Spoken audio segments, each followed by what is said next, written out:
हे दोस्तों नमस्कार। एक बार फिर से स्वागत है आपके अपने यूट्यूब चैनल देव जी के ट्रिक्स में। तो यहाँ पर जितने लोग अभी तक जुड़ चुके हैं सभी लोग वीडियो को लाइक कर दें, शेयर कर दें और दोस्तों को भी शेयर कर दें ताकि ज़्यादा से ज़्यादा लोग यहाँ पर जुड़ सकें, क्योंकि बाद में कहते हैं कि सर आपकी क्लास ख़त्म हो गई तब हम आ पाए। चलिए तो स्टार्ट करते हैं। यहाँ पर आपका प्रश्न दिया गया है। पहला प्रश्न आपसे पूछा है कि उत्तर प्रदेश किस कढ़ाई शैली के लिए विश्व प्रसिद्ध है। चलिए, बहुत ही प्यारा प्रश्न आपका है कि उत्तर प्रदेश किस कढ़ाई शैली के लिए विश्व प्रसिद्ध है। और यहाँ पर आपका सही जवाब क्या हो जाएगा? यहाँ पर बिल्कुल सही जवाब है ऑप्शन राइट आपका यहाँ पर हो जाएगा सी नंबर, चिकनकारी। ठीक है, चिकनकारी। यहाँ पर याद रखिए चिकनकारी ये मुर्गा वाली तंदूरी चिकन नहीं है ये, ठीक है ना। चिकनकारी एक कढ़ाई शैली है, ये आपके मुगल काल से शुरू हुई थी, ये आपके वर्तमान में लखनऊ की पहचान बन चुकी है आपकी चिकनकारी। समझ में आ गया ना। चलिए अगला क्वेश्चन है कि BHU किस शहर में स्थित है।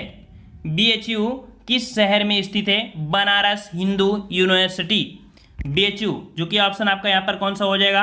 आपका डी नंबर, वाराणसी में। ठीक है, और इसकी स्थापना कभी कभी पूछ लेता है कि इसकी स्थापना किसने करवाया था, तो आपकी 1916 में। ठीक है, 1916 में आपके मदन मोहन मालवीय द्वारा आपकी की गई थी। ठीक है, और इस विद्यालय को कह सकते हैं कि राष्ट्रीय महत्व का स्थान भी प्राप्त है, राष्ट्रीय महत्व का संस्था कह सकते हैं इसे दर्जा प्राप्त है। चलिए नेक्स्ट क्वेश्चन है कि रामलीला और रासलीला उत्तर प्रदेश में, जो उत्तर प्रदेश के उदाहरण है, रामलीला और रासलीला। रामलीला क्या है और रासलीला क्या है? यहाँ पर क्या है 58 का जवाब। तो याद रखिए रामलीला जो है वो आपकी लोक नाटक है और रासलीला एक नृत्य शैली है। 58 का ऑप्शन आपका यहाँ पर बी भरा जाएगा, बी नंबर। अगला क्वेश्चन यहाँ पर है कि जनसंख्या के मामले में उत्तर प्रदेश भारत के राज्यों में किस पायदान स्थान पर है। देख सकते हैं उत्तर प्रदेश, जो कि यहाँ पर सही जवाब आ रहे हैं, ऑप्शन आपका यहाँ पर डी हो जाएगा, आपके पहले स्थान पर है। ठीक है, पहले स्थान पर आपका उत्तर प्रदेश, फिर महाराष्ट्र, फिर बिहार, फिर पश्चिम बंगाल, फिर आपका आंध्र प्रदेश। ठीक है, चलिए नेक्स्ट क्वेश्चन दिया गया है कि मुरादाबाद किसके लिए प्रसिद्ध है। मुरादाबाद किसके लिए प्रसिद्ध है? यहाँ पर हर प्रकार की जीके आपको होगी और यहाँ पर मुरादाबाद बिल्कुल सही है और यहाँ पर मुरादाबाद के लोग पढ़ते भी हैं। और 60 का जवाब यहाँ पर आपका हो जाएगा ऑप्शन ए, आपकी धातु की कलाकृतियों के लिए। 60 का ऑप्शन आपका ए सही हो जाएगा। ठीक है, और ये पीतल हस्तशिल्प के निर्यात के लिए भी आपका प्रसिद्ध है। ठीक है, रामगंगा नदी के तट पर आपका स्थित मुरादाबाद पीतल पर की गई हस्तशिल्प के लिए पूरे विश्व में प्रसिद्ध आपका है। ठीक है, अगला क्वेश्चन यहाँ पर है कि उत्तर प्रदेश में एकमात्र तेल रिफाइनरी कहाँ स्थित है। उत्तर प्रदेश में एकमात्र तेल रिफाइनरी कहाँ स्थित है? चलिए 61 का जवाब देना यहाँ पर आ रहे हैं और 61 का ऑप्शन यहाँ पर जवाब हो जाएगा, ये आपके है मथुरा में। ठीक है, ऑप्शन आपका हो जाएगा कौन सा? आपका 61 का बी हो जाएगा, आपके मथुरा में स्थित है और यह इंडियन ऑयल कॉरपोरेशन द्वारा आपकी संचालित होता है। ठीक है, अगला क्वेश्चन यहाँ पर दिया गया है कि निम्नलिखित में से कौन सा विश्वविद्यालय 1917 में सेंट्रल हिंदू कॉलेज के साथ अपने प्रथम घटक कॉलेज के रूप में शुरू किया गया था। 1917 में, और ये जो आपका शुरू किया गया था ऑप्शन डी हो जाएगा, बनारस हिंदू विश्वविद्यालय। ठीक है, हमने बताया कि इसकी स्थापना 1916 में आपकी हुई की थी। ठीक है, और सेंट्रल हिंदू कॉलेज के साथ ही अपने प्रथम घटक के रूप में 1917 से आपका शुरू कर दिया गया था। ठीक है ना। और यहाँ पर नेक्स्ट क्वेश्चन का आते हैं। क्वेश्चन आपसे अगला पूछा गया है कि उत्तर प्रदेश में किस धर्म के अनुयायी सबसे कम है। उत्तर प्रदेश में सबसे कम अनुयायी कौन से आपके हैं? तो यहाँ पर आपका जवाब सही हो जाएगा ऑप्शन सी, पारसी धर्म के। ठीक है, पारसी धर्म के हैं। देखो सबसे ज़्यादा हिंदू हैं, फिर मुस्लिम, फिर सिख, फिर ईसाई, फिर जैन, फिर बौद्ध, फिर आपके पारसी। अगला क्वेश्चन यहाँ पर है कि निम्नलिखित में से कौन सी भाषा उत्तर प्रदेश में सबसे कम लोगों द्वारा बोली जाती है। सबसे कम लोगों द्वारा बोली जाती है यहाँ पर, तो जवाब यहाँ पर आपका ए हो जाएगा, आपका संस्कृत। ठीक है, संस्कृत। देखो सबसे ज़्यादा आपकी हिंदी, फिर भोजपुरी, फिर उर्दू, फिर आपकी संस्कृत। ठीक है, अगला क्वेश्चन यहाँ पर दिया गया है कि निम्नलिखित में से कौन सी फसल उत्तर प्रदेश में आमतौर पर व्यापक रूप से उगाई नहीं जाती है। साथियों यहाँ पर नहीं शब्द है जो पता लग आप लोग उत्तर प्रदेश नाम सुने और इसके बाद गेहूं में लगा दिया, यहाँ पर दिया है नहीं, है ना।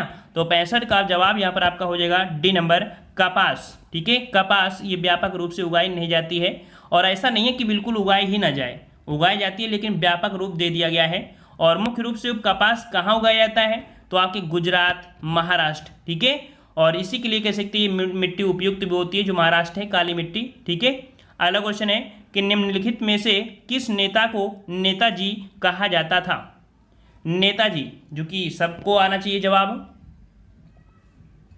और 66 का ऑप्शन राइट आपका यहाँ पर बी हो जाएगा, सुभाष चंद्र बोस को। ठीक है, सुभाष चंद्र बोस को नेताजी। और वहीं पर अगर पूछा जाए मोहम्मद अली जिन्ना को, मोहम्मद अली जिन्ना को बोला जाता था कायदे आजम। क्या बोलते थे, कायदे आजम। और महात्मा गांधी को तो आपको पता है राष्ट्रपिता के नाम से जानते थे, है ना। और इसके बाद नेक्स्ट क्वेश्चन को आते हैं। क्वेश्चन आपसे अगला पूछा गया है कि निम्नलिखित में से कौन एक भारतीय राष्ट्रीय आंदोलन में क्रांतिकारी नेता नहीं थे। भारतीय राष्ट्रीय आंदोलन में क्रांतिकारी नेता नहीं थे। तो देखिए, चंद्रशेखर आजाद, सूर्यसेन और भगत सिंह। लेकिन गोपाल कृष्ण गोखले, ठीक है, गोपाल कृष्ण गोखले ये महात्मा गांधी के राजनीतिक गुरु थे और वो क्रांतिकारी नेता नहीं थे। ठीक है, अगला क्वेश्चन है कि जलालुद्दीन मोहम्मद किस नाम से प्रसिद्ध हैं। जलालुद्दीन मोहम्मद किस नाम से प्रसिद्ध हैं। यहाँ पर 68 का जवाब क्या होगा, 68 का ऑप्शन राइट आपका यहाँ पर बिल्कुल सही जवाब है, ऑप्शन बी हो जाएगा, अकबर। ठीक है, कौन, तो जो अकबर हैं इनको जलालुद्दीन मोहम्मद के नाम से जाना जाता था। और इनका जन्म हुआ था 16 अक्टूबर 1542 को हुआ था। ठीक है, और नेक्स्ट क्वेश्चन का आते हैं। क्वेश्चन आपसे अगला पूछा गया है कि खगोलविद वराह मिहिर और कवि कालिदास किसके दरबार का हिस्सा थे। बहुत ही प्यारा क्वेश्चन है साथियों, सभी लोग जवाब दीजिए यहाँ पर कि खगोलविद वराह मिहिर और कवि कालिदास किसके दरबार के हिस्सा थे। और जवाब हो जाएगा ऑप्शन आपका यहाँ पर 69 का ए नंबर आपका विक्रमादित्य। अब यहाँ पर अगर आपको ये नहीं पता है कि विक्रमादित्य किसे कहा जाता था तो आप गलती कर सकते हैं, चंद्रगुप्त द्वितीय को। ठीक है, चंद्रगुप्त द्वितीय को, तो ऑप्शन आपका ए सही हो जाएगा। अगला है कि 1917 में चंपारण सत्याग्रह किस राज्य में प्रारंभ किया गया था। आप लोग वीडियो ने शेयर नहीं करते हो, शेयर के ऑप्शन बिल्कुल से कह सकते हैं शेयर हमारे में बिल्कुल कम आ रहे हैं, आप लोग शेयर नहीं कर रहे हैं। इतने लोग जुड़ जाते हैं तो शेयर भी कर दिया करिए, बाद में अगर आप देखते हैं ऑफलाइन तो भी शेयर कर दीजिए, अपने दोस्तों को शेयर करिए। अगर आप लाभ ले रहे हैं फ्री में और आपको अच्छा लग रहा है तो आपको शेयर करने में कोई दिक्कत नहीं होनी चाहिए। और ज़्यादा से ज़्यादा आप लाइक कर दीजिए तो ज़्यादा ही हेल्प हो जाएगी आपकी। तो यहाँ पर सही जवाब क्या हो जाएगा, 70 का ऑप्शन सी हो जाएगा, बिहार। ठीक है, बिहार ऑप्शन आपका सी सही हो जाएगा, याद रखिएगा। ठीक है, और अगला क्वेश्चन यहाँ पर दिया गया है कि अंग्रेजों से आज़ादी के लिए लड़ रहे भारतीयों द्वारा उठाई गई शपथ कि वे सिर्फ भारतीय निर्मित सामानों के रूप में कपड़े का उपयोग करेंगे को आंदोलन कहा जाता है। यहाँ पर आपने एक आंदोलन का नाम सुना था जिसमें से कहा गया था कि भारतीय लोग जो कपड़े पहनेंगे सिर्फ निर्मित, खुद से निर्मित ही पहनेंगे। ये एक आंदोलन हुआ था जिसमें से विदेशी कपड़ों को जलाया भी गया था। तो यहाँ पर ये आंदोलन है आपका कौन सा, तो आपका कह सकते हैं कि ये स्वदेशी। यहाँ पर जवाब आपका क्या हो जाएगा, 71 का आपका सी हो जाएगा। याद रखिएगा कि जो 7 अगस्त 1905 ईस्वी को बंगाल विभाजन के विरोध में कलकत्ता के टाउन हॉल में स्वदेशी आंदोलन की घोषणा हुई थी। ठीक है, स्वदेशी आंदोलन की घोषणा हुई थी और इस आंदोलन में विदेशी सामान, कपड़े, स्कूल, इन सब का बहिष्कार किया गया था। ठीक है, अगला क्वेश्चन यहाँ पर है कि सिपाही विद्रोह किस वर्ष हुआ था। सिपाही विद्रोह किस वर्ष हुआ था, चलिए जवाब दीजिए। यहाँ पर सही जवाब हो जाएगा ऑप्शन राइट, सिपाही विद्रोह बोला जाता है आपके 1857 को। ठीक है, 1857 के विद्रोह को सिपाही विद्रोह के नाम से जाना जाता है। ठीक है, और नेक्स्ट क्वेश्चन को आते हैं। क्वेश्चन आपसे अगला पूछा गया है कि विश्व में सबसे बड़ा गर्म रेगिस्तान कौन सा है। विश्व में सबसे बड़ा गर्म रेगिस्तान, चलिए साथियों जवाब दीजिए। इतनी क्लास लेते हैं फिर भी हमारे अंदर इतनी एनर्जी रहती है, और आप लोग कमेंट भी फास्ट करते रहिए। ठीक है, लाइक भी करते रहिए, हमें एनर्जी और मिलती रहेगी। तो यहाँ पर रेगिस्तान 73 का जवाब यहाँ पर आपका बी हो जाएगा, आपका सहारा रेगिस्तान। ठीक है, सहारा रेगिस्तान है और ये विश्व का विशाल गर्म रेगिस्तान है। ठीक है, और सहारा रेगिस्तान जो है कि बहुत दूर तक विस्तार है इसका। ठीक है, अल्जीरिया, चाड, लीबिया, माली और नाइजीर, सूडान, ढेरों जगह आपकी यहाँ पर है, ठीक है। और अगर भारत की बात कर दे तो भारत में आपका कौन है, थार, ठीक है। भारत में कौन सा है, थार। वहीं पर गोबी मरुस्थल जो आपका है ये चीन और मंगोलिया में है, ठीक है, चीन और मंगोलिया में। और मोजावे जो आपका पड़ता है ये दक्षिण कैलिफोर्निया में स्थित आपका रेगिस्तान है, ठीक है। इस प्रकार से चारों रेगिस्तान की लोकेशन आपको पता चल गई। और अगला क्वेश्चन है, दर्रा तिब्बत के साथ सिक्किम राज्य को जोड़ने वाली भारत चीन सीमा पर स्थित है। ऐसा कौन सा दर्रा है जो तिब्बत के साथ सिक्किम राज्य को जोड़ने वाली भारत चीन सीमा पर स्थित है। और हमने आपको बताया भी था इस प्रश्न को कई बार। यहाँ पर नाथुला दर्रा, ऑप्शन आपका बी हो जाएगा, नाथुला दर्रा है, ठीक है ना। और नेक्स्ट क्वेश्चन क्या आते हैं, ये भारत के किस राज्य में सबसे ज़्यादा बांध हैं। यहाँ पर जवाब पूछा गया है कि बांध जो आपके सबसे ज़्यादा कहाँ पर है, 75 नंबर। और यहाँ पर जवाब आपका सही हो जाएगा, ऑप्शन राइट आपका डी, महाराष्ट्र, ठीक है। महाराष्ट्र में 1800 से ज़्यादा आपके बांध हैं, जो कि देखा जाए भारत के अन्य राज्यों की तुलना में बहुत ही ज़्यादा हैं, ठीक है ना। और दूसरे स्थान पर आपका मध्य प्रदेश, फिर आपका गुजरात, ठीक है। इस प्रकार से आते हैं। और अगला क्वेश्चन यहाँ पर दिया गया है कि पृथ्वी का कठोर बाहरी हिस्सा जिसमें क्रस्ट और बाह्य मेटल शामिल हो उसे क्या कहा जाता है। तो पृथ्वी का कठोर बाहरी भाग हो जिसमें क्रस्ट और बाह्यतम मेटल हो उसे हम लोग क्या कहते हैं। तो यहाँ पर आपका 76 का जवाब क्या हो जाएगा, 76 का जवाब हो जाएगा ऑप्शन बी, उसे स्थल मंडल कहते हैं, ठीक है, स्थल मंडल कहते हैं, बी हो जाएगा। अगला है, काराकोरम पर्वत श्रृंखला में सबसे ऊंची चोटी कौन सी है।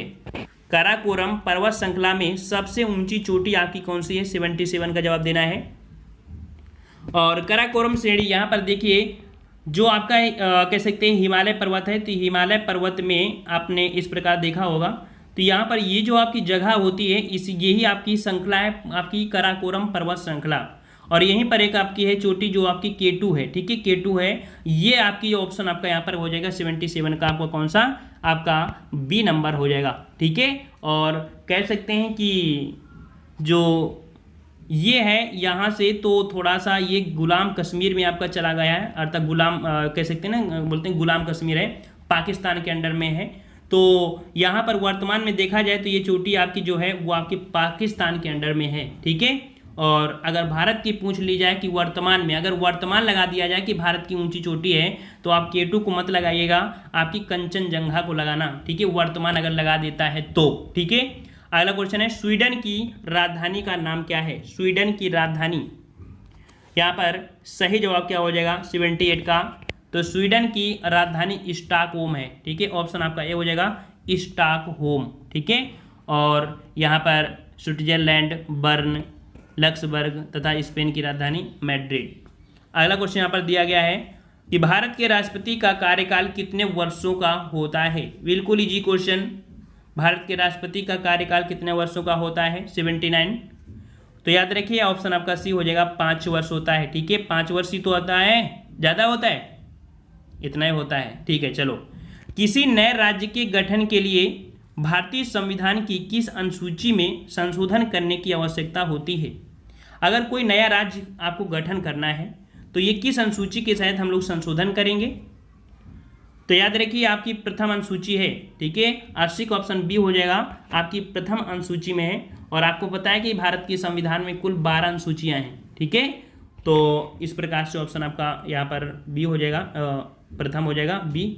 और अगला क्वेश्चन है कि सर्वोच्च न्यायालय के न्यायाधीश पद पर नियुक्ति के पात्र बनने के लिए किसी जज को उच्च न्यायालय के न्यायाधीश के रूप में कितने वर्षों की सेवा आवश्यक होती है। यहाँ पर बोला है कि अगर आपको सुप्रीम कोर्ट का, अगर आपको यहाँ पर कह सकते हैं कि न्यायाधीश बनना है तो आपको हाई कोर्ट में कितने वर्षों तक आपके जज के पद पर रहना आवश्यक है। तो यहाँ पर 82 का ऑप्शन आपका हो जाएगा आपका बी नंबर, 5 वर्ष, ठीक है, 5 वर्ष वो अगर हाई कोर्ट में जज रहा हो तो वो सुप्रीम कोर्ट का न्यायाधीश बन सकता है। या कह सकते हैं कि 10 वर्ष अगर वो वकील रहा हो, है ना, 10 आपके दिमाग में आ रहा हो ना, तो 10 होता है वो जो वकील होता है, लेकिन 5 वर्ष अगर जज रहा हो तो। अगला क्वेश्चन है कि निम्नलिखित में से कौन सा गांधीवादी दर्शन का हिस्सा नहीं है। गांधीवादी दर्शन का हिस्सा नहीं है, 83 का जवाब देना है। और यहाँ पर 83 का ऑप्शन राइट आपका सही जवाब हो जाएगा ऑप्शन सी नंबर, व्यवसाय, ठीक है, व्यवसाय। अगला क्वेश्चन है कि किस सामाजिक सुधारक और राजनेता को प्यार से बाबा साहेब कहा जाता था? 84 का ऑप्शन राइट आपका बिल्कुल सही है, सी नंबर अंबेडकर जी को। ठीक है, और अगला क्वेश्चन यहाँ पर है कि भारत की आबादी की औसत आयु सीमा क्या है? भारत की आबादी की औसत आयु सीमा क्या है? तो यहाँ पर 85 का ऑप्शन आपका जवाब हो जाएगा आपका यहाँ पर बी नंबर 25 से 30 साल। ठीक है, 25 से 30 साल, अर्थात यहाँ पर युवा जो वर्ग है आपका काफ़ी ज़्यादा है। ठीक है, हाँ, अगर क्वेश्चन ये पूछे आपसे कि भारत में विवाह की औसत आयु क्या है, विवाह की औसत आयु भारत में, तब क्या बताएंगे? तब 18 वर्ष मत बताइएगा। ठीक है, अगर औसत लगा देता है तो औसत आपके भारत में है 22.8 वर्ष, मतलब 22 वर्ष और 8 माह में मैक्सिमम शादियां हो रही हैं। ठीक है, इतने उम्र में ये आपका वो औसत है। चलिए अगला है कि 2017 में दर्ज भारत में शहरीकरण की स्थिति क्या है? यहाँ पर 2017 में जो शहरीकरण की स्थिति आपकी थी, तो इतना परसेंटेज जो इसका था वह था आपका 30 से आपका 35%।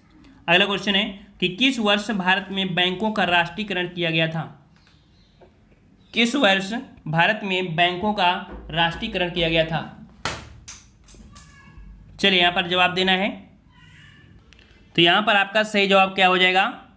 87 का ऑप्शन राइट आपका हो जाएगा आपका डी नंबर 1969 में किया गया था। ठीक है, इसमें से 14 व्यापारिक बैंकों का राष्ट्रीयकरण किया गया था। ठीक है, और अगला क्वेश्चन यहाँ पर दिया गया है कि राष्ट्रीय कृषि बाजार अर्थात NAM क्या है?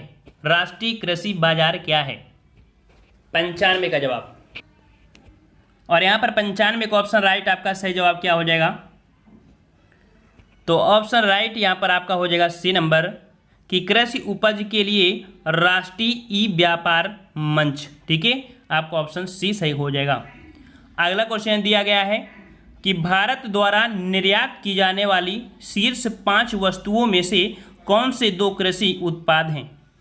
तो यहाँ पर 5 वस्तुएं ऐसी जिनमें निर्यात होता है, इसमें से 2 आपकी कृषि उत्पाद हैं जिनका निर्यात किया जाता है। तो यह आपका चावल और चीनी। ठीक है, चावल और चीनी। अगला क्वेश्चन है कि भारत की जनसंख्या का कितना प्रतिशत रोजगार के लिए कृषि क्षेत्र पर निर्भर है? रोजगार के लिए कृषि क्षेत्र पर निर्भर है। तो यहाँ पर आपका 97 का ऑप्शन आपका ए हो जाएगा, आपका 45 से आपके 55%। ठीक है, भारत की जनसंख्या के 45 से 55% जो कृषि के क्षेत्र पर आपका निर्भर है, जबकि देखा जाए तो GDP में इसका योगदान सिर्फ 15% ही है। ठीक है, और पहले जो हुआ करता था तो लगभग 70% लोग हुआ करते थे जो कृषि में थे, लेकिन धीरे धीरे अपना देश भी डेवलप कर रहा है। ठीक है, अगला क्वेश्चन यहाँ पर दिया है कि सर्दियों में उगाए जाने वाली फसलें जिनकी बसंत में कटाई की जाती है कहलाती हैं। अर्थात सर्दियों में उगा ली जाएं और बसंत में काट ली जाए, अर्थात वही आपके फरवरी मार्च में जो काट ली जाती हैं उन्हें हम लोग क्या बोलते हैं? तो उन्हें बोलते हैं रबी की फसल। ठीक है, रबी की फसल, ऑप्शन आपका ए हो जाएगा। अगला क्वेश्चन है यहाँ पर कि भारत का पहला राष्ट्रीय खेल विश्वविद्यालय किस राज्य में स्थापित किया गया है? भारत का पहला राष्ट्रीय खेल विश्वविद्यालय किस राज्य में स्थापित किया गया है? 100 नंबर, और 100 को ऑप्शन राइट आपका यहाँ पर जवाब हो जाएगा ऑप्शन डी, आपके मणिपुर में। याद रखिएगा, मणिपुर में ये 2018 में किया गया था। ठीक है, अगला क्वेश्चन यहाँ पर है कि कैंसर के ट्यूमर के उपचार के लिए किस रेडियो आइसोटोप का प्रयोग किया जाता है? किस रेडियो आइसोटोप अर्थात समस्थानिक का प्रयोग किया जाता है कैंसर के ट्यूमर के लिए? तो यहाँ पर 101 का ऑप्शन आपका हो जाएगा आपका ए नंबर, कोबाल्ट 60। ठीक है, कोबाल्ट 60 एक रेडियो समस्थानिक है जिसको कैंसर के इलाज के लिए प्रयोग किया जाता है। ठीक है, और अगला क्वेश्चन यहाँ पर दिया गया है कि एथिलीन ग्लाइकोल को एंटीफ्रीज अर्थात हिमरोधी के रूप में पानी में मिलाने पर, यहाँ पर एथिलीन ग्लाइकोल को एंटीफ्रीज अर्थात हिमरोधी के रूप में पानी में मिलाने पर क्या होता है? तो यहाँ पर याद रखिए कि यह पानी के हिमांक को कम करता है तथा पानी के क्वथनांक को बढ़ा देता है। ठीक है, अगर एथिलीन ग्लाइकोल मिला दी जाए तो यह पानी के हिमांक को कम कर देता है और पानी के क्वथनांक को बढ़ा देता है। ठीक है, और अगला क्वेश्चन यहाँ पर है कि समुद्र जल के नीला रंग का होने का कारण क्या है। समुद्र जल के नीला रंग का होने का कारण क्या है। 103 का जवाब दीजिए। 103 का ऑप्शन राइट आपका सही जवाब क्या हो जाएगा। यहाँ पर 103 का बिल्कुल सही जवाब है ऑप्शन राइट यहाँ पर बी हो जाएगा, पानी द्वारा रोशनी का छितराव। पानी द्वारा रोशनी का छितराव, ठीक है। और छितराव मतलब होता है कि जो रंग होता है वो 7 रंगों में हो जाते हैं, ठीक है, 7 रंगों में हो जाते हैं, इस कारण से आपको यहाँ पर सही हो जाएगा, ठीक है। और यहाँ पर कह सकते हैं सिर्फ सूर्य से नीले रंग की कुछ रोशनी नहीं आती है, आपकी 7 रंगों की रोशनी होती हैं, और वो जैसे ही आपकी पड़ती हैं तो उसमें क्या होती हैं, चारों तरफ बिखर जाती हैं, ठीक है। और अगला क्वेश्चन है कि किसके प्रयोग के जरिए धातु की उच्च शुद्धता प्राप्त की जाती है। धातु की उच्च शुद्धता जो प्राप्त की जाती है वो आपकी किसके द्वारा, तो आपकी शुद्ध अगर देखा जाए उच्च शुद्धता प्राप्त करना है तो विद्युत अपघटनी विधि, विद्युत अपघटनी न्यूनीकरण, ऑप्शन आपका डी हो जाएगा। अगला क्वेश्चन है कि निम्नलिखित में से कौन सा विकल्प मीथेन के उत्सर्जन का स्रोत नहीं है। मीथेन के उत्सर्जन का स्रोत अर्थात यहाँ पर देख सकते हैं कि मीथेन गैस आपकी किस विधि के द्वारा उत्सर्जित नहीं होगी। यहाँ पर ये सामान्य जनरल साइंस जिसे बोलते हैं, कॉमन होती है, हर एक में आती है, हर एक एग्जाम में आती है, ऐसी साइंस है, ठीक है। तो यहाँ पर 105 का ऑप्शन आपका ए हो जाएगा, मोटर वाहन, ठीक है। मोटर वाहन से मीथेन गैस आपकी नहीं उत्सर्जित होती है।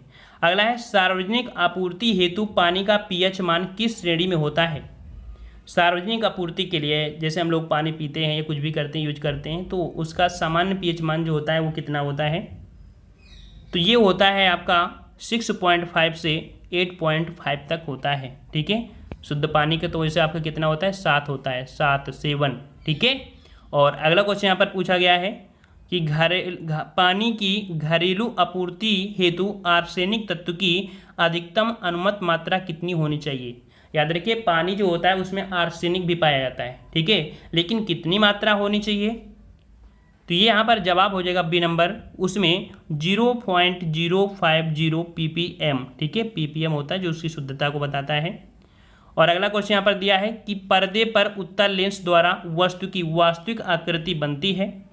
यदि उत्तल लेंस के ऊपरी भाग को अपारदर्शी कागज से ढक दिया जाए तो छवि पर क्या प्रभाव पड़ेगा। देख सकते हैं कि पर्दे पर उत्तल लेंस द्वारा वस्तु की वास्तविक आकृति बनती है, अगर उसके ऊपर कोई अपारदर्शी कागज ढक दिया जाए तो छवि जो बनेगी वो किस प्रकार से, तो वस्तु की जो पूर्ण छवि है प्राप्त होगी परंतु उसकी तीव्रता कम हो जाएगी, ठीक है, क्या हो जाएगी, उसकी तीव्रता कम हो जाएगी, बनेगी उतनी ही लेकिन तीव्रता अर्थात कह सकते हैं चमक वगैरह कम हो जाएगी। अगला क्वेश्चन यहाँ पर दिया गया है कि यदि गति से दौड़ रही एक रेलगाड़ी में बैठा यात्री लंबवत ऊपर की दिशा में गेंद फेंकता है तो वह गेंद कहाँ गिरेगी। यदि गति से दौड़ रही एक रेलगाड़ी में बैठा यात्री लंबवत ऊपर दिशा में गेंद फेंकता है तो वो गेंद कहाँ जाएगी। 109 का जवाब दीजिए। तो यहाँ पर जवाब हो जाएगा 109 का ऑप्शन आपका ए, यात्री के हाथ में ही रहेगी, याद रखिएगा, ठीक है, यात्री के हाथ में ही वो आपकी गेंद आकर गिरेगी, क्योंकि लंबवत फेंक रहा है, जितनी तेज फेंक रहा है उतनी तेज अपनी जो गाड़ी है वो भी चल रही, तो उसी की दिशा के अकॉर्डिंग उसका हाथ जाएगा, ठीक है, ये नंबर आपका हो जाएगा।